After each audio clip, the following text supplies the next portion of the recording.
You. KnifeDope. More dope. Come and get your fix. What's up, fuckers? Your boy's back with a fresh batch of dope. KnifeDope. That's right, people. The hits don't stop.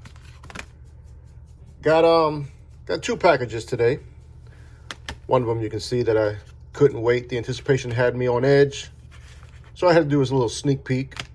But this right here, we're going to get into this one together. And then after I unboxed this, I decided that I was going to go ahead and share 5 of my bigger full-size knives, or as I like to call them, Big Mamas in the collection. So let's get into it. But first, if you do enjoy the content, I'd ask that you would share, like, comment, and most importantly, subscribe, goddammit. It does help the channel. It does trick that algorithm, and it does help your boy to go viral. Okay, enough of that shit.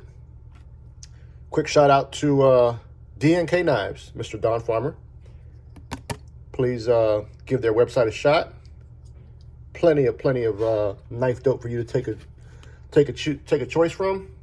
And when you do find that dope that you need, be sure to use code KnifeDope for 10% off your purchase. Yep, that's how we're gonna roll. First, we're gonna go ahead and look at what I already dove into. I'm excited about this. This is monumental, people. This was sent to me from the main dude, my partner in crime, Duty Low, aka Kev from Duty's Daggers. If you aren't already following Kev, please do so. But I'm sure you most likely are. Kev and I have a joint venture every Saturday night on his channel, and it's called the Thebladecartel Hangout. And we just got these stickers. He just sent them to me. We don't have a lot right now, very, very few, but I will be handing these out to whoever I feel fit at Blade Show. If you run up on me and you ask, you might even get one. And consider yourself very lucky because, like I mentioned, there aren't many as of this moment. But look how good that looks. My boy Duty was the designer of the design. Full disclosure, he actually designed my logo for my channel. And he even gifted it to me on my birthday. What a sweet young man. But enough about that. Let's get to the dope. All right. This is the package that arrived yesterday, but I had a long day out here doing God's work, HVAC God. So therefore, I waited until this morning before I venture off on another day to share with you people. This came in from Golden, Colorado. If you know, you know. Unboxing knife today is a good one. This is the Spyderco Dragonfly. Cute little fucker. Sharp as shit. This is my first knife that I've ordered from the actual Spyderco website, you know. Usually they are quite a bit more expensive on their site, but sometimes you don't have a choice. Sometimes they have knives that you have to buy on their website, and that was the case going with this purchase.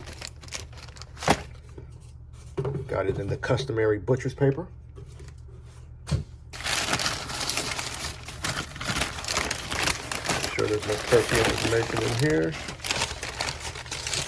And there is. Get that out the way. Look at this beast. Hence why I decided to, after this unboxing, share some of the bigger girls in my life. Let's drop the top on this bitch and get up close and personal, shall we? Okay. This is from Spyderco. Knocking over the grump. This is so damn big that you don't slide it out. You got to actually unbox it. So let's do it. This is my first time buying this model. There are several versions of it. This was just the most recent. Okay. We got an insert. Boom! Look at this.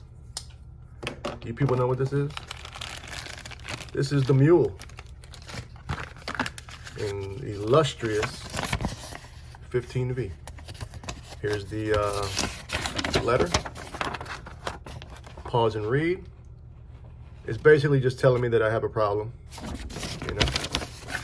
And then they also, whenever you guys see this card in your Spyderco purchase, this is just letting you know that the knife you're getting is not corrosion resistant, a la 15V. But here's the Mule. Now, what the Mule is Spyderco's way of kind of giving back to the people. I guess every steel they have, they release it in this form, which is basically a full tang fixed blade, and it's at a budget price in comparison to what you would pay for the folder. And the way they save on money and save on costs is they ship it to you just like this. No scales, no hardware, no sheath, just the blade, which is the most important part. But this is a nice one, man. I do not have, I think maybe I got 2 fixed blades in the collection, and I have been wanting one. So when I found out that this was dropping, being that I was fortunate enough to get all the 15V sprint run drop, I said, fuck it, let's go big. Let's get them all. There goes the Triple B insignia. Shout out to the 15V Mafia. I'm a proud founding member of that. And there it says CPM 15V, Golden, Colorado, USA, Earth, baby. Oh yeah, I like this. You can see here on the fixed blades, they don't give you that finger choil, you know, that customary finger choil. Here's your finger guard, essentially, to keep you off the edge. But yeah, I will be looking for some handles and a sheath here at Blade Show. So if anyone knows of any, please put your boy on. If not, I will see what I come up with. Just don't want to cut myself. But there we have the Spyderco Mule. Okay, let's get to some more dope. The big girls in the collection. So I wanted to share 5 of my full-size knives, AKA Big Mamas. Coming in hot. Up first is a good one. Full-size knife. Just under 8, probably like 7.5, 7.75. That is the MBK, Monterey Bay Knives, Old Guard. Very, very popular model.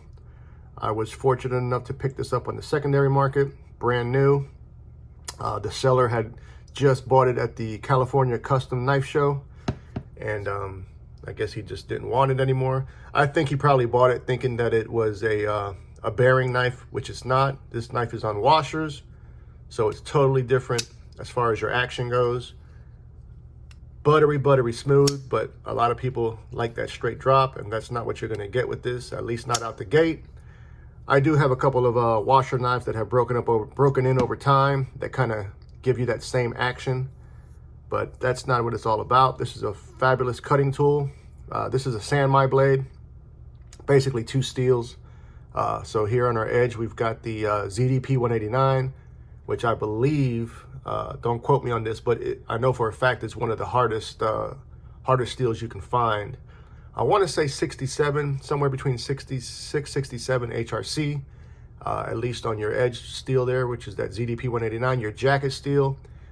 I believe it was 4110 or 4120, something like that.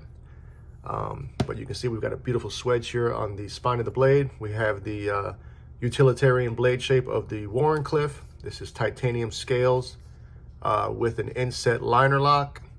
Unfortunately, liner is stainless steel, which I still don't get, you know, why they do that. But we got a half-length back spacer back there, titanium pocket clip that is right-hand tip-up carry, deployed via your thumb studs. Definitely a full-size knife. One of my favorites in the collection. Okay, next up. Keeping that same 15V energy, I felt it was necessary to show off the Spyderco Shaman in 15V. This is probably, I can guarantee this is one of my top 3 favorite Spyderco models. There was a period of time when this was the favorite, but it kind of goes back and forth between this one, the Manix 2, and the Native 5. But I digress. This 15V is, I've been so impressed with it. A lot of people have, you know, and deservedly so. Phenomenal heat treat protocol by Triple B, aka Sean Houston.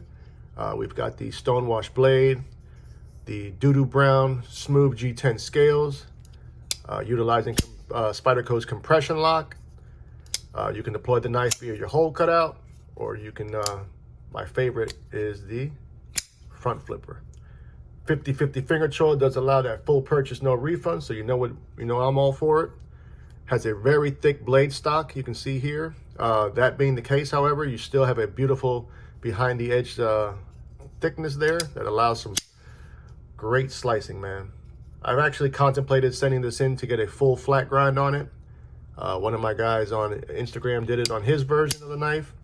But when you do that, you do lose the Spyderco symbol, and you do lose that Triple B logo as well. So I've held off on that, but here you have the 15V Spyderco Shaman. Made in the USA, baby. Okay, next up. This one technically isn't in my collection, but I'm going to show it off anyways. This was sent to me by the OG himself. Shout out to Sharif Manganis. Love you, bro. This is his knife, his design, and this is his personal knife as well. This is the Kubi Veloce. Now, this is a big full-size knife. This is over 8 inches. We're rocking CPM S90V, which is one of my favorite steels. We've got a drop point blade, super thin behind the edge here. Beautiful blade shape. OG said that he got the inspiration for this design from a car, like I don't recall the name of the artist. It was an artist rendering of a vehicle that gave him this inspiration. And if you look at it, I mean, you can see a car vibe, like a coupe, you know? Just so sleek. It's just beautiful, man. But it is big. Granted, they do give you that finger choil, but you see when I choke up, you do got quite a bit of handle hanging out the backside. But nonetheless, that allows you to get control of your cutting tool. Nice little dip down swedge there at the tip. Not even really a swedge, just a nice little dip down. We have titanium handles. It is a frame lock. Knife is deployed via your flipper, or my favorite, the cutout. Love, love, love what Kubi's doing. There you see the OG's logo, Manganis steel. Titanium pocket clip that is right-hand tip of carry. Phenomenal action, great knife. This one is one of the most expensive on the list, probably the second most expensive. This is $250, $240, something like that. Might be tied for third on the expensive, on the price range rather. But this is a great one. I definitely will be picking one up. That is the Kubi Veloce. Okay, let's do 2 more, goddammit, 2 more. This one right here is another favorite. Hands down my favorite cold steel model ever. And this is the AD15. Shout out to Andrew Demko. This is utilizing the Scorpion lock. Now, the Scorpion lock is my favorite locking mechanism, bar none. I don't understand why we don't have more knives with this locking mechanism. I don't know if there's, I don't know who owns the patent. I don't know if that has anything to do with it, why we're not seeing it. I don't know if he just felt it's not popular. But this is one of the strongest locking mechanisms you can get. The more you grip down on this knife, the tighter that lock becomes. Super fidgety. We're looking at S35 VN blade steel in a classic drop point configuration. Beautiful swedge that goes almost the length of the blade there on the spine. Nice aggressive jimping, so when you're locked in, you got a place to rest your thumb. This is black DLC coated. There you see the cold steel logo with the S35. These are made in Taiwan. Taiwan is known for making some fantastic knives, and they didn't disappoint with this one. I actually got 2 of these in the collection. I've got one of them on loan to Blades and EDC, but we have this version is the murdered out version, black G10 here. This is an aluminum lock bar, and yeah, this is spring loaded back here, so this is a coil spring lock, similar to the shark lock, but just more fun. I love this knife, man. And it's a great work knife. And that is the AD-15. Okay, last one. This one's the biggest. You've seen her before. You know her name. We're talking about the Spyderco Suburb, baby. Whoo, man. This one has been customized, though. This is S30V for your blade steel. Almost a la kukri cutter blade shape. The action is unreal. You got to be careful because this bitch will bite you. But I did send this, I had Carbonized. Shout out to Spencer. I had him make me up some scales for this knife as well as a backspacer. He has yet to deliver me the backspacer, but the scales came out fabulous. Black G10 with this almost rock scale mod here on the scales. But the star of the show for me is this beauty right here. This is a Purvis Blade Works custom Damascus pocket clip. Look how much damn Damascus that is. And don't let me shit you, it wasn't cheap, but it's well worth it. I love this thing. This knife is approaching 9 inches. I believe it is over 9 inches. And it's so damn capable. You know, I love it. I love it so much that I'm thinking I'm putting it in the pocket tomorrow. Tomorrow's going to be a big girl knife day. Tomorrow's Thursday. We got 1 day left before Blade Show, people. I'm excited. But, yep, that's basically it right there. Those are the 5 big girl knives in the collection. What do y'all think? Do you like big knives? Or do you like small knives? I've actually started to enjoy the smaller knives for some reason. But still got to give my props to these big knives.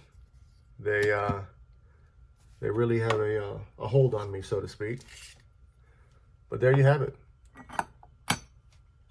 5 big knives, as well as that mule. That's my story, and I'm sticking to it. Let me know what you fuckers think. Blow it up in the comments. And make sure you tune in every Saturday to the Blade Cartel on Duty's Daggers channel, 9 p.m. Eastern, 6 p.m. Pacific. Love you, mean it. Until the next time, cut something, cut someone, just don't cut yourself. Stay dangerous, fuckers!